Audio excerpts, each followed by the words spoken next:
How much to rely on the test? If not on the test then what? Test पे rely नहीं करें तो करें क्या?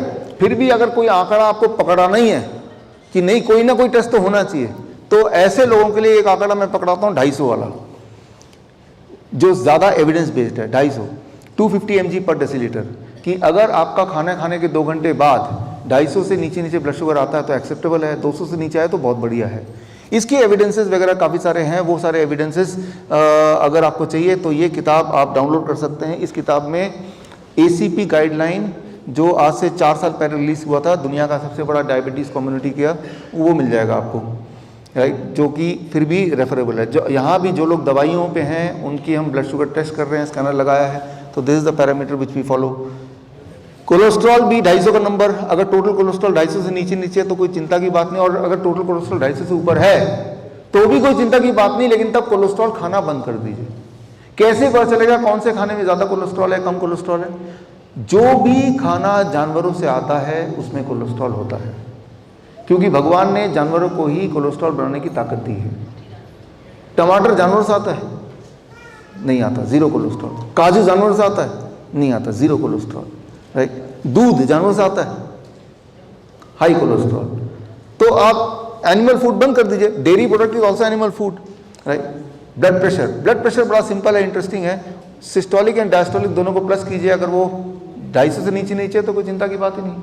मान लो किसी का 150/100 है तो टोटल कितना हो गया? 250।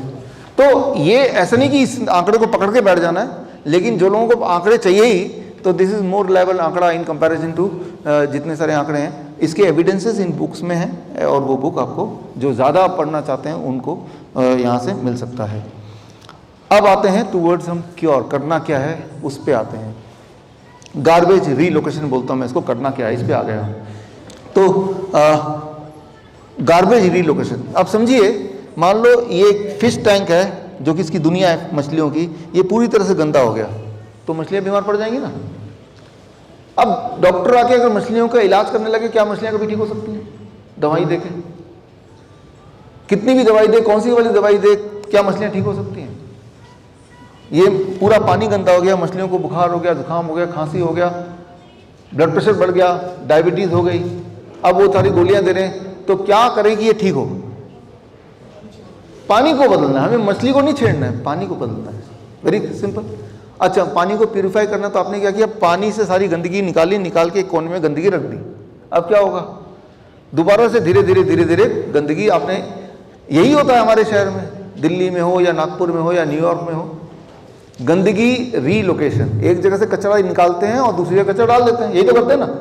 आपको अपने आसपास का माहौल बड़ा साफ दिखता है, लेकिन वो कचरा लेके गएगा कि शहर के किसी कोने में तो डाला है, तो ओवरऑल पोल्यूशन तो है ही ना, राइट। तो गार्बेज रीलोकेशन से हम पोल्यूशन को फ्री नहीं कर पाएंगे, वो आपने देखा ही। वही चीज यहाँ पे हो रही है हमारे बॉडी के अंदर, कि गार्बेज आपने सारा क्लीन तो कर दिया, लेकिन उठा के अगर इसी के अंदर डाल दिया तो क्लीन नहीं हो पाएगा, जो कि हम करते ही हैं। फॉर एग्जाम्पल, अगर हम बोलें ब्लड शुगर के कॉन्टेक्स्ट में बोलें, तो ये सारे ट्रायल्स अगर आप पढ़ेंगे, ACP गाइडलाइन पढ़ेंगे, तो ये निकल के आएगा, आपने एक दवाई ली से मेटफॉर्मिन ले लिया, ब्लड शुगर कम आ गया। ब्लड शुगर का मतलब ब्लड में शुगर, इस बात को समझिए। यहाँ पे 1/3 लोग ब्लड शुगर की दवाई लेते हैं इस वक्त, या इंसुलिन लेते हैं आप में से, तो बड़ा इंटरेस्टिंग है। जैसे ही आपने दवाई खाई, पहले से ब्लड शुगर, ब्लड के अंदर जो ग्लूकोज है वो कम हो गया, ग्लूकोमीटर से पता चल गया। जो ब्लड में शुगर था वो कम हो गया कहाँ? क्या वो जल गया? क्या वो भस्म हो गया? क्या वो मैजिकली गायब हो गया? नहीं, दवाई ब्लड से शुगर को लेके गार्बेज को रीलोकेट कर दिया, हड्डियों के बीच में, आंखों के पीछे, हार्ट के अंदर, किडनी के अंदर, स्किन के पीछे, जहां भी गार्बेज रीलोकेशन होगी वही वाली बीमारी आपको हो जाएगी। आप बोलेंगे मेरा ब्लड शुगर तो नॉर्मल रहता है, दवाइयों पे हूँ, लेकिन हाथों जॉइंट में पेन होने लगा आजकल। यू विल नेवर रिलेट कि ये जो जॉइंट में पेन हो रहा है ये भी तो शुगर की दिक्कत है, या पार्किंसन हो गया, या डिमेंशिया हो गया।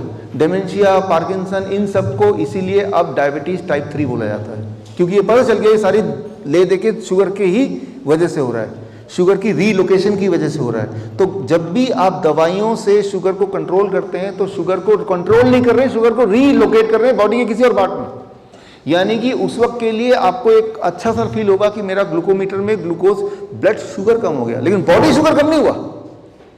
बॉडी के किसी हड्डियों में या हड्डियों के बीच के गैप में, आंखों के पीछे, स्किन में झुर्रियाँ पड़ने लगेंगी, स्किन के पीछे होगा तो जहाँ भी होगा वो अलग। तो अभी जो हम कर रहे हैं दवाइयों से जब आप कंट्रोल करते हैं तो गार्बेज रीलोकेशन, ये बात। और इसका सबूत चाहिए आपको, ये रहे सारे ट्रायल, राइट, ये सारे ट्रायल एक जगह इकट्ठे चाहिए, ये रहा किताब, ये लिंक, राइट। या तो आप मेरी बात वैसे ही मान लीजिए या इसको और छानबीन कीजिए। दवाइयों से आप कभी क्यों नहीं ठीक हो सकते? बिकॉज वही वाला फॉर्मूला है फिश टैंक वाला कि गार्बेज आप सफाई करके दोबारा फिश टैंक के अंदर ही रखना है आपको, तो कभी पूरी तरह साफ होगा ही नहीं। यानी कि दवाई से, इसीलिए आपने देखा नहीं होगा पूरे दुनिया में कभी भी कोई एक इंसान भी ठीक हुआ हो।